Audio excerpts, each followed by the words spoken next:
Hey everybody, welcome back. It is Friday. It is. Welcome to Friday, which means the weekend's around the corner. But I am sneaking one more live stream panel into the week. It's been really fun. I hope you're checking these out. I release episodes every Tuesday and Thursday. Wherever you listen to podcasts, you can look for BizBook Publishing Hub, or you can just go to bizbookpublishinghub.com and check out all the resources there. Without any further delay, here's the introduction. When you're in the middle of writing your book, it can feel like the finish line is miles away.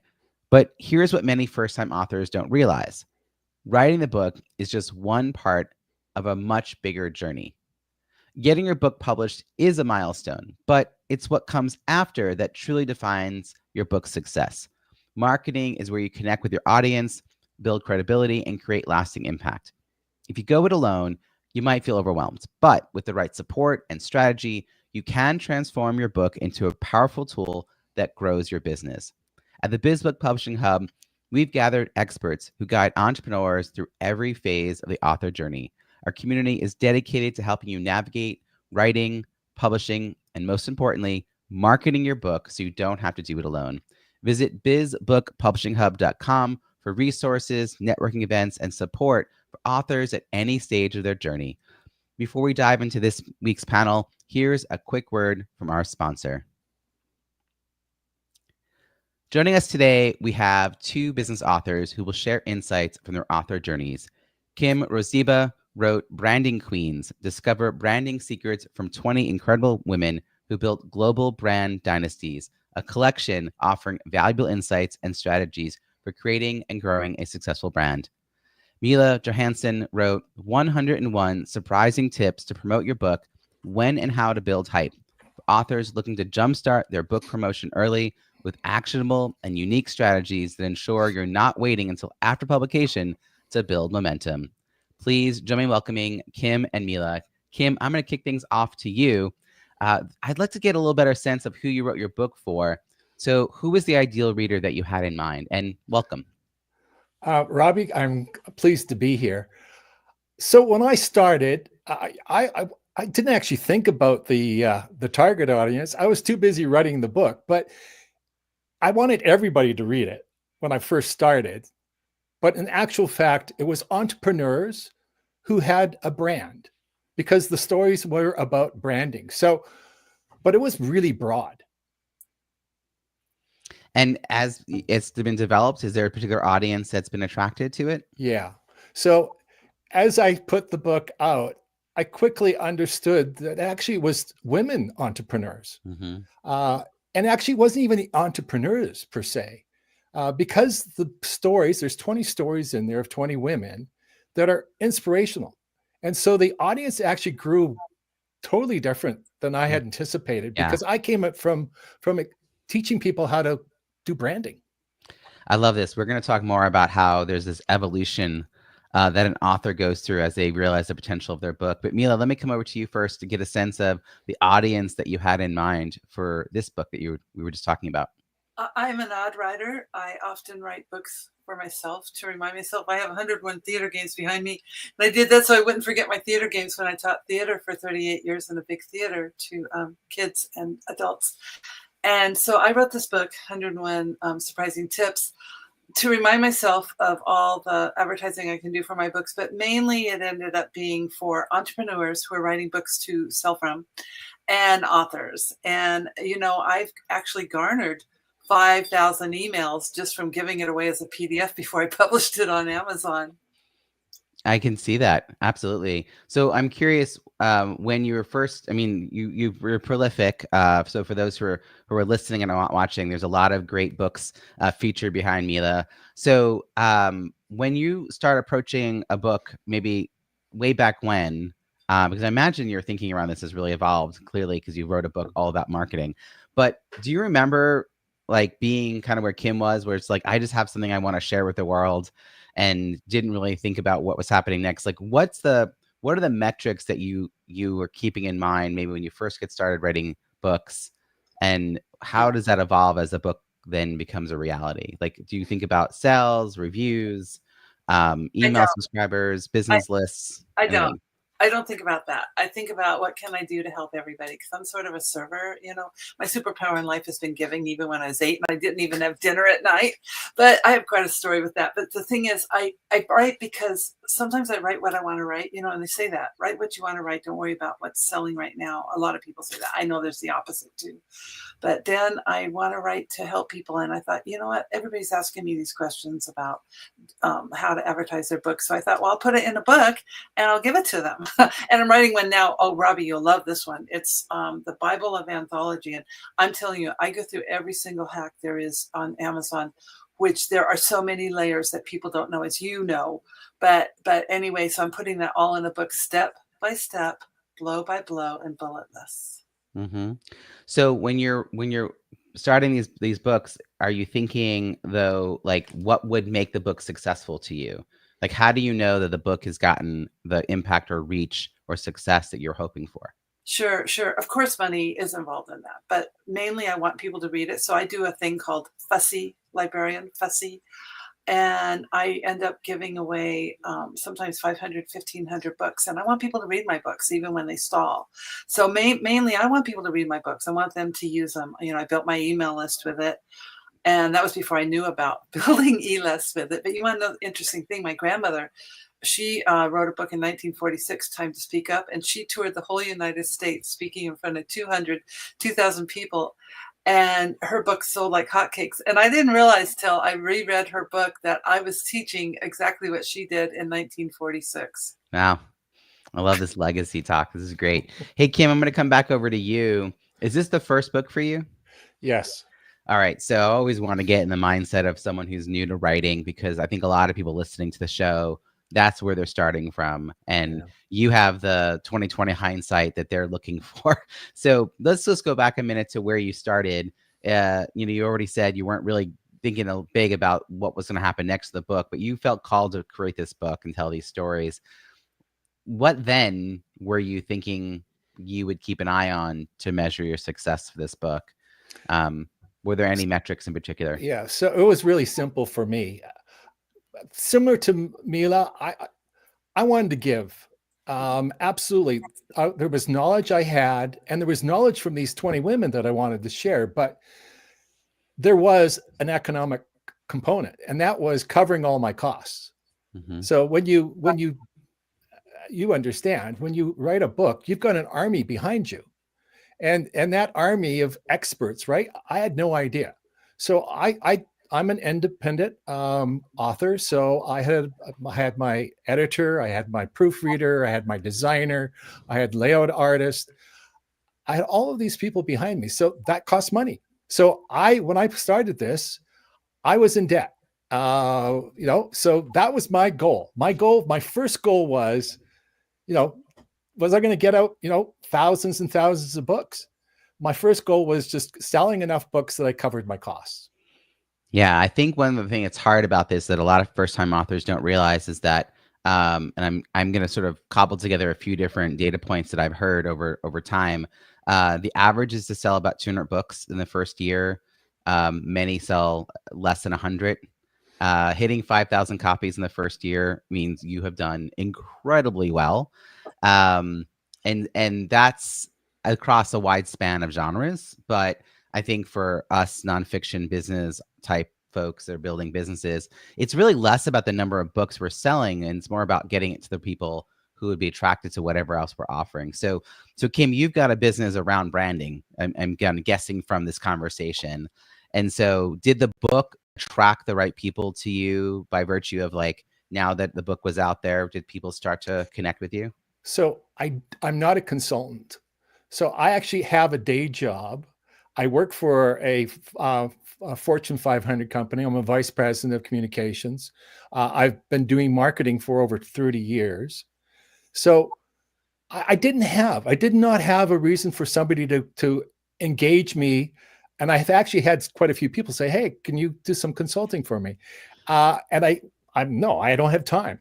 So I don't have that hard funnel of trying to get people as customers. Mm-hmm. So that I don't have that pressure point.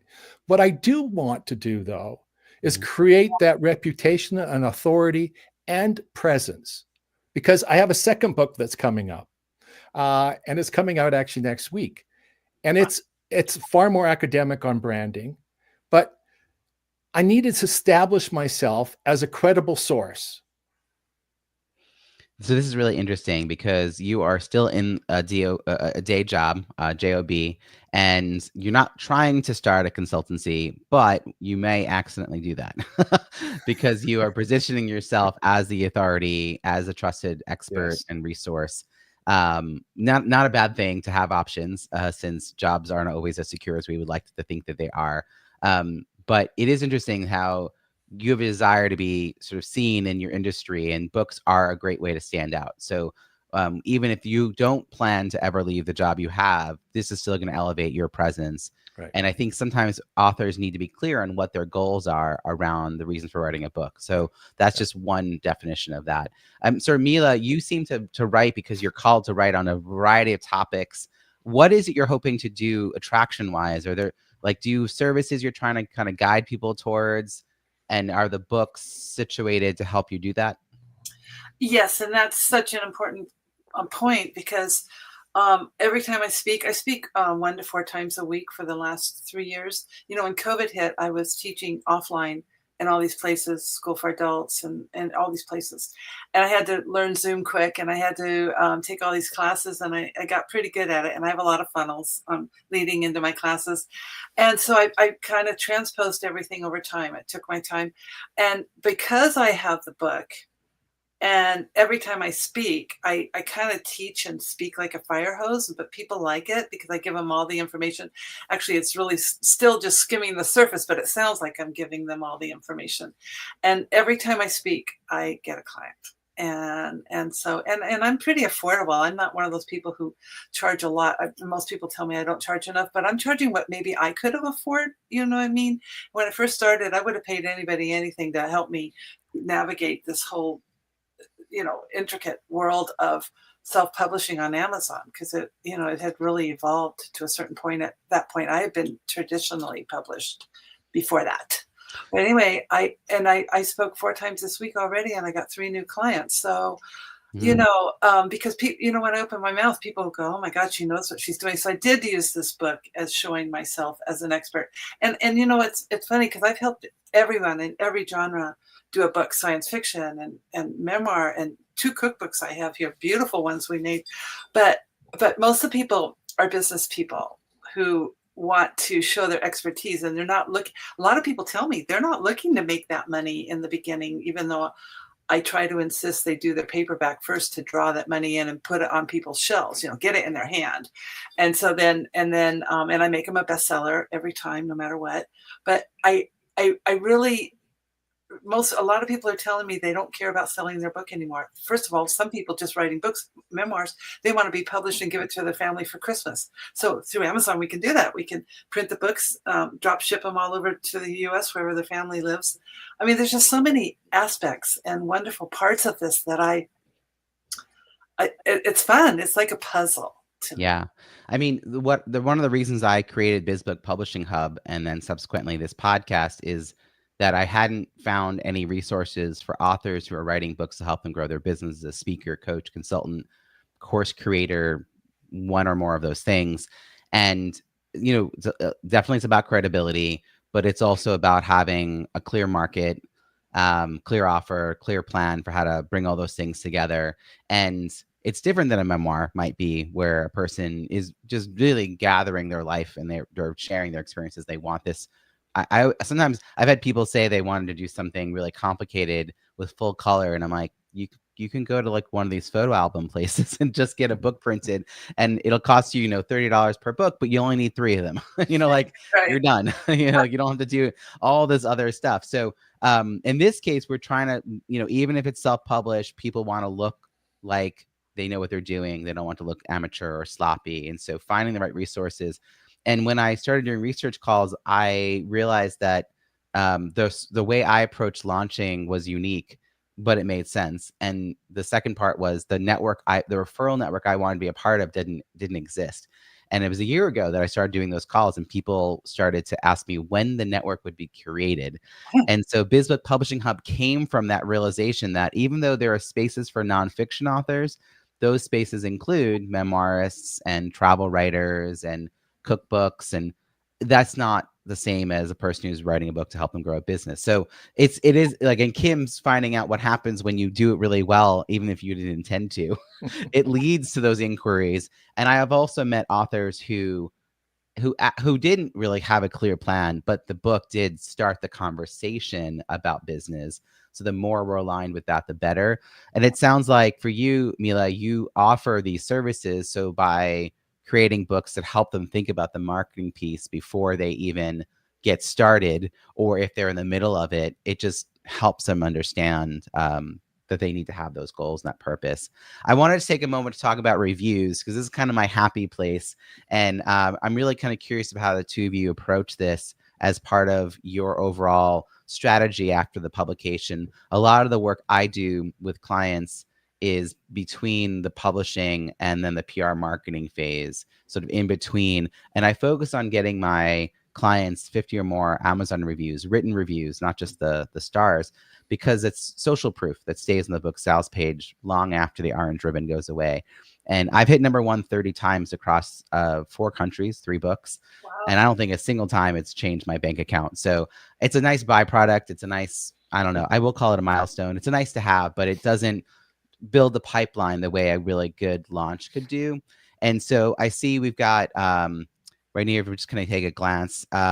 So it's funny because Branding Queens, your book, Kim, even though you weren't, it sounds like you didn't really have a thoughtful plan for this, but you have 14 ratings and 11 written reviews. So are those just close friends and family? Did you think about asking for reviews? Was there a part of that process, or did people just say nice things because they're really excited that you actually did this? Like, how did that all evolve for you? And what is your learning about this, and what might you do for your second book?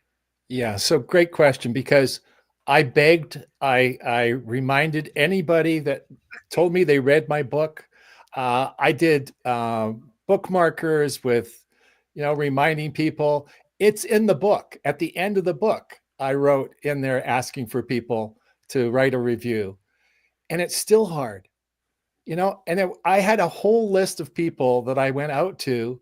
I gave them copies, and, I gave them copies in advance, hoping that they would do it. And they'd go, oh yeah, I'm getting to it. And, I just, finally I had to give up because I was trying too hard, maybe.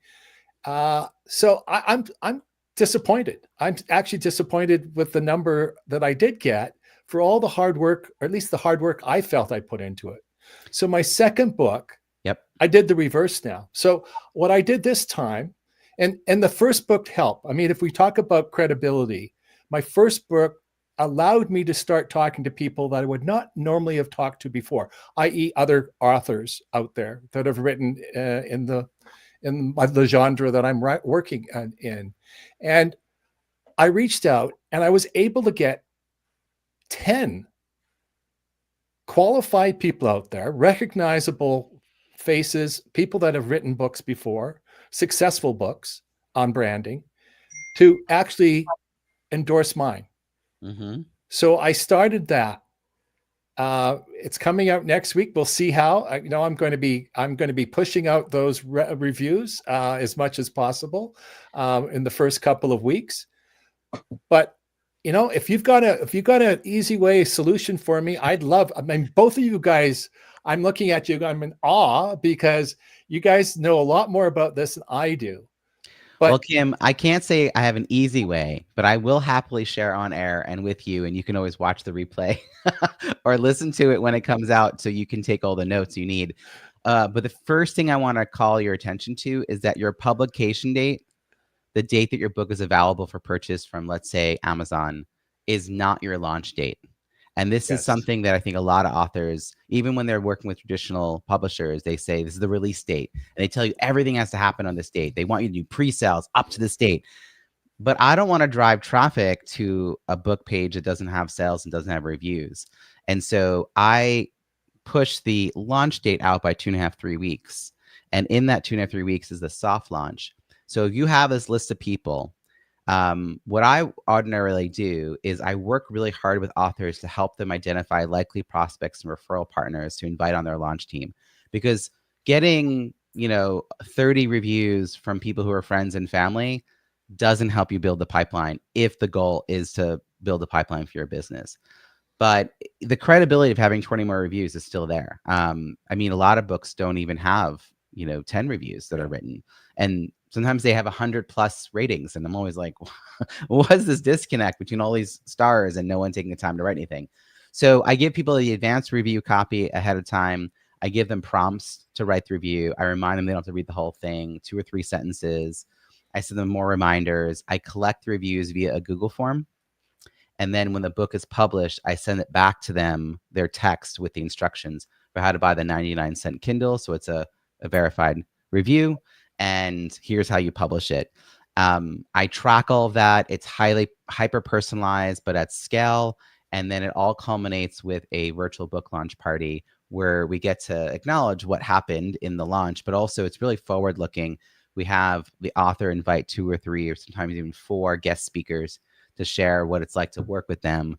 And this is what positions that author for like what comes next. So there's more to it, but that structure means that we're really talking to that initial group of people. It sounds like you're on to the right path, but it is hard to do. Some of it is about simplifying things, giving people those prompts, giving them tighter time frames for when things have to happen.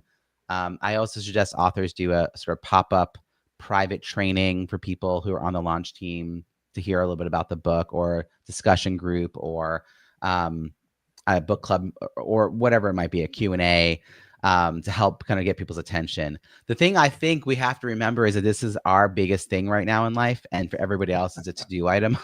They like write down, eventually the to-do item says Kim book, and they're like, when was I supposed to do this thing for Kim? What is this book? And I just had someone the other day ask me to help with their book review, and I'm very quick to say yes because it's my business, right, to do this for people. And I said, you need to send me the information via email, and you need to give me a date. And so we're on like LinkedIn or something. She goes, well, I mean, yeah, like sometime the next month or by the end of the year. And I was like, oh boy, this is not going to happen. I'm like, it's going to go on the very bottom of my list. I don't know if I'm ever going to see this again. And if she doesn't remind me, it's going to stay there. And that's the problem, is as much as I would like to do it, I won't. And even with all this, Kim, bad news, only 1/3 of the people you invite on your launch team who set the intention to write a review will take the action within a specific amount of time, and you'll get maybe up to half after. I mean, I had a client recently, she published with 131 reviews. That's amazing. Yeah. But now you're going to find out she asked over 400 people, close to 500 people. She got 400 people. She actually asked over 600 people to be on her launch team. 400 said yes, and 131 signed up and did it. That's 1/3. She had the volume to make that work. And she's a beloved person and does great things in the world, but still it does not matter. People are busy. Yeah. Mila, you must have some thoughts on reviews, their purpose, how they help clients, get traction. What are your thoughts on this whole review thing?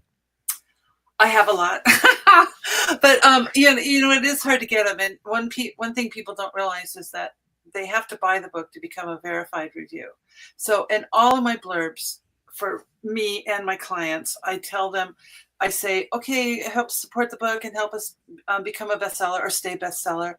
And but make sure, wait till the book arrives at your home and leave a review. So it will be verified. I put that in every blurb I do on social media and emails.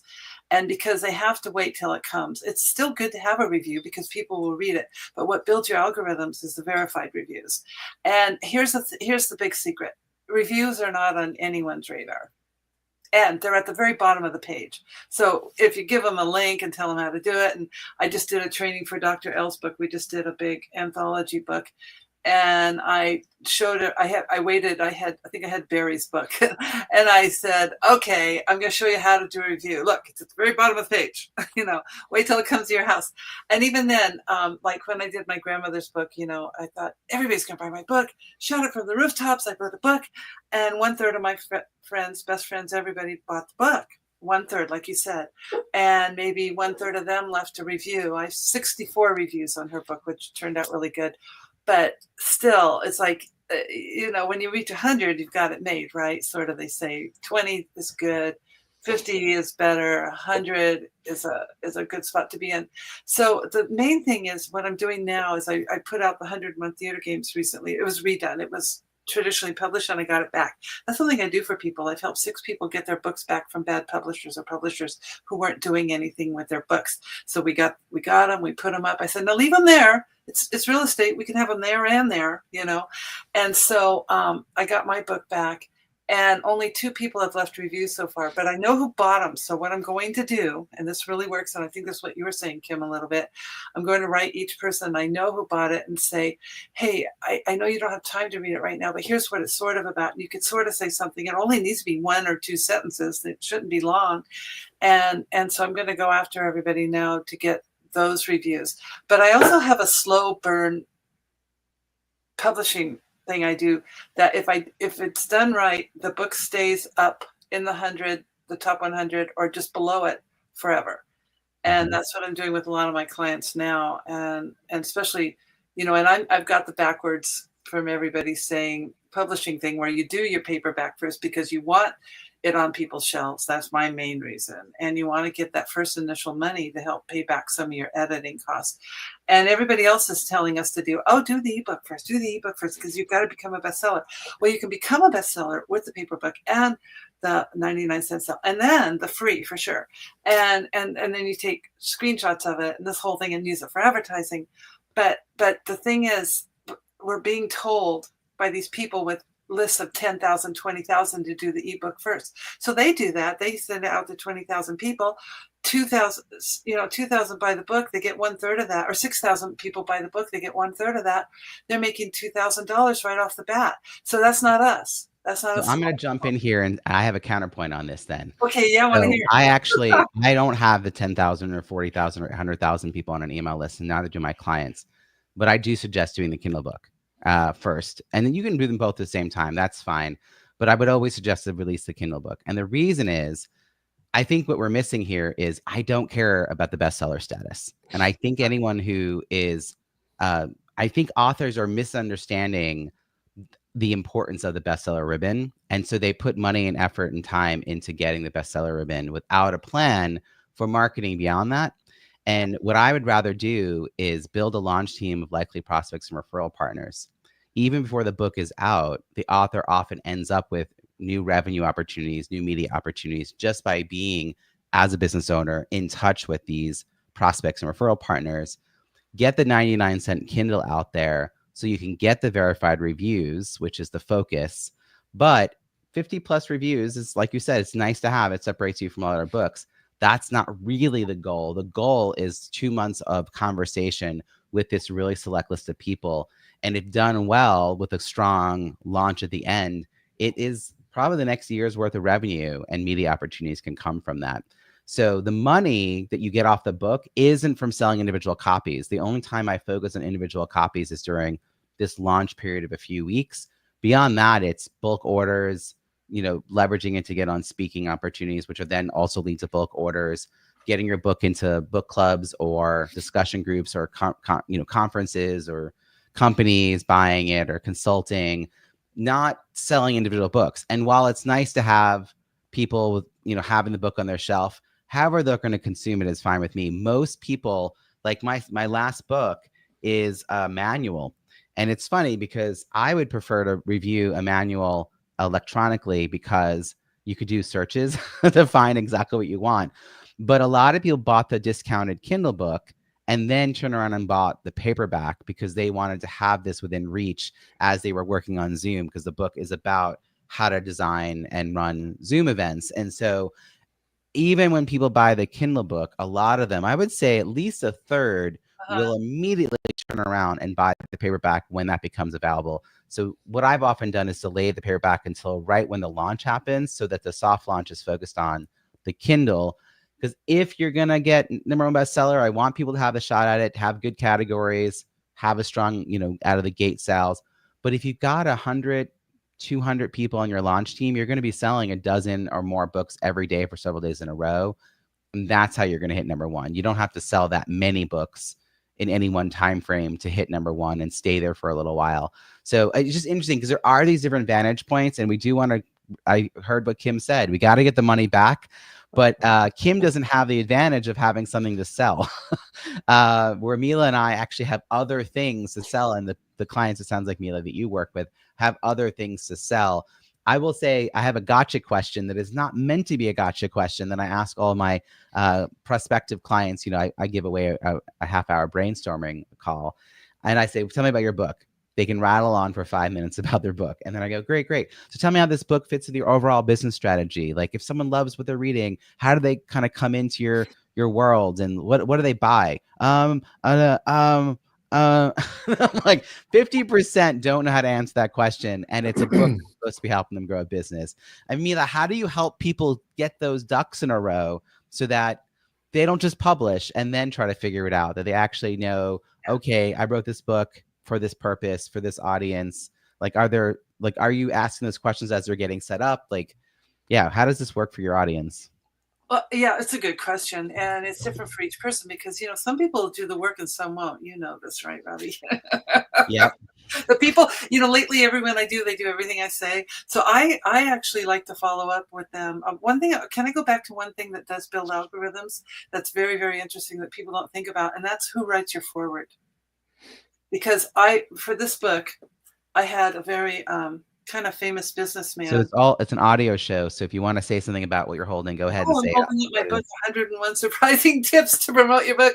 But I had my mentor who helped me a lot and write the foreword. He has 28 books. Only 3 of them are it was right up your alley. Only 3 of them are paperbacks, and the other ones are all ebooks. So, you know, 28 books. So he wrote my foreword. I put him in as foreword when we load the book, and now I'm tied to all his books. So almost everyone who publishes with me, I have to write their foreword. Yeah, it's a really good thing. Either I write their foreword or they put me in as editor. And I wish, now, would you help me with this? I want to get Amazon to put developmental editor in there, because that's what I am. So when they read I'm an editor and they find a mistake, then I'm blamed, because I actually have them go to a professional editor too.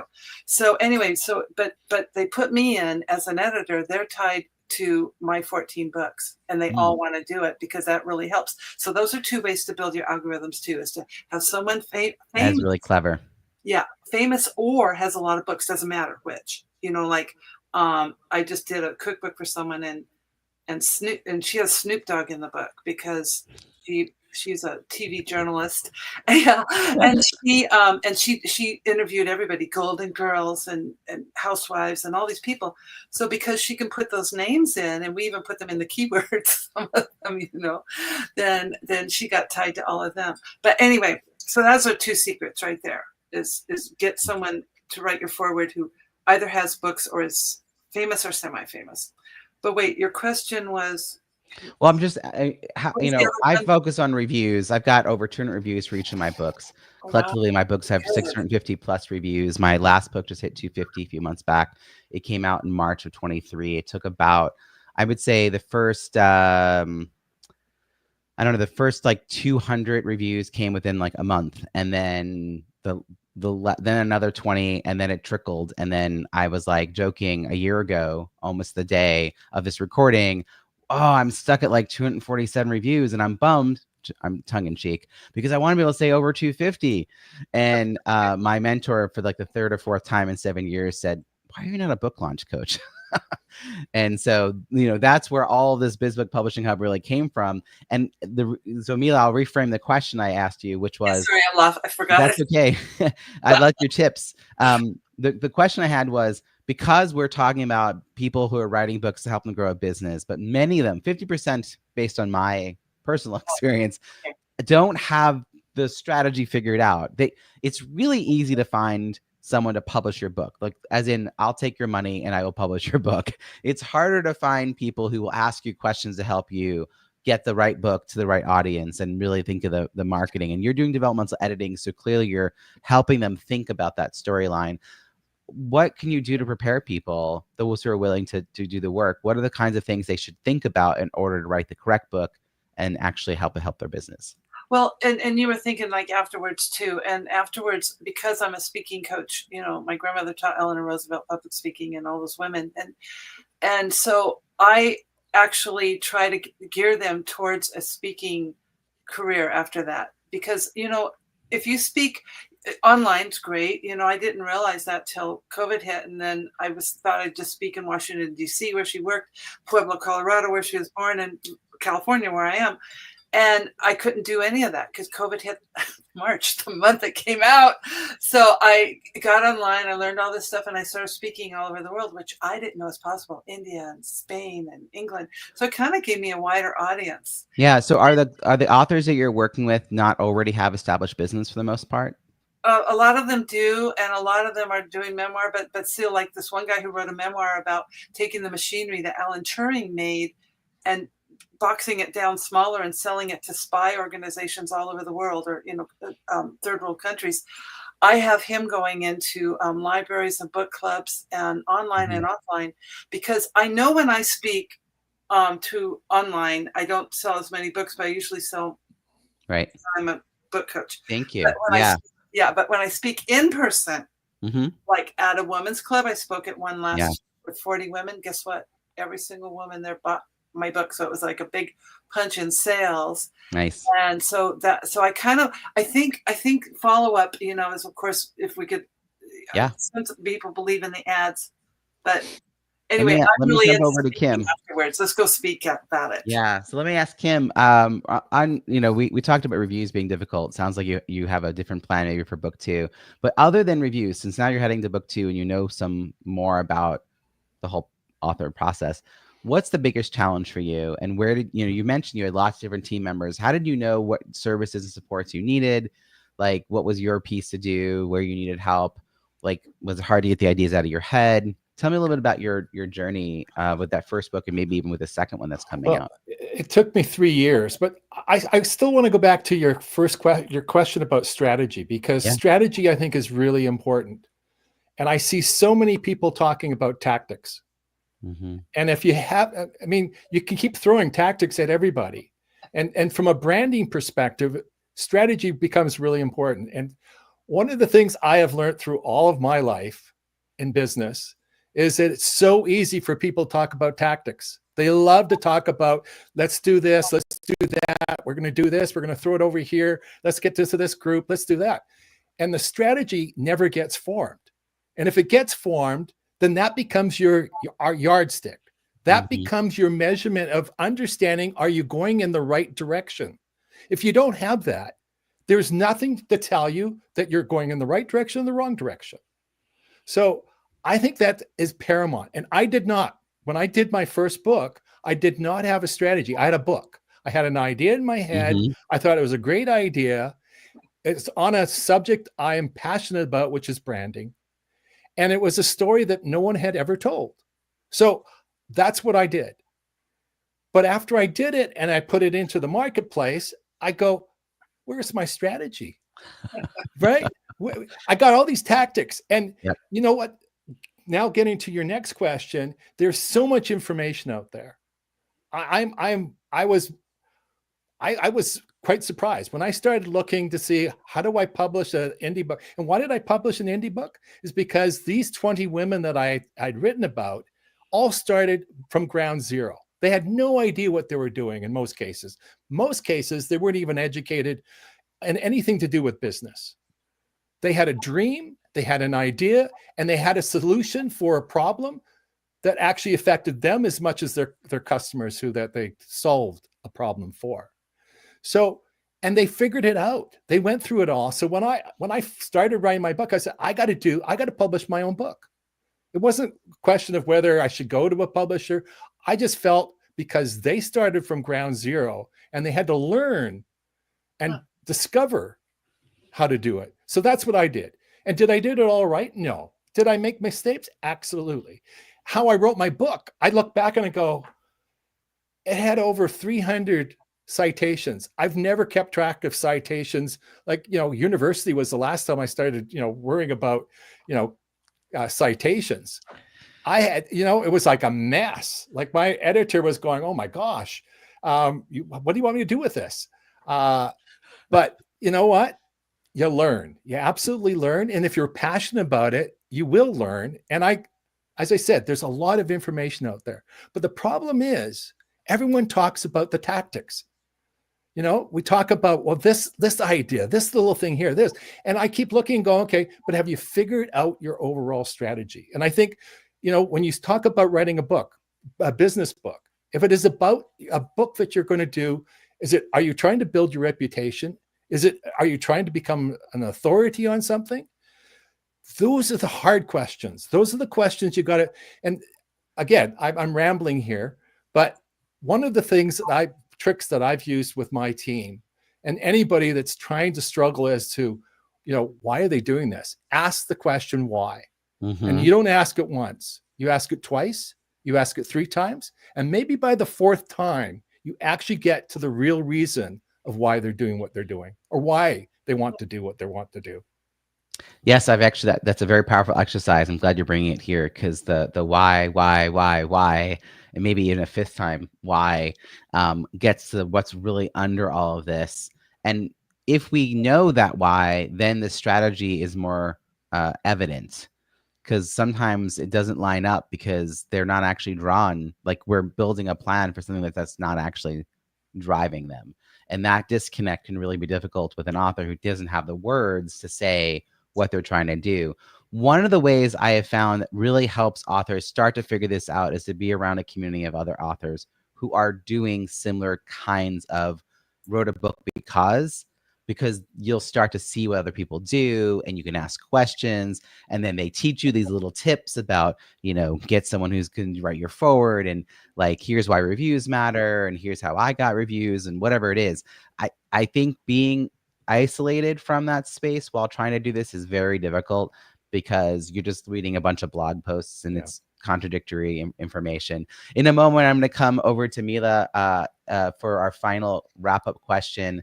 And Mila, just so you can start thinking of your answer, in like, you know, a minute or less, advice you have for an author who's writing a book to help them grow a business. So you could be reiterating something from earlier or something new you want to share with us, but I'll first hear a quick word from our sponsor. All right, Mila, lay it on us. What would you give as advice? Where should a person be thinking about if they're writing a book to help them grow a business? Well, I would say start. You know, I've been interviewed hundreds of times, and they always end up titling the article "Just Start" or "Just Do It."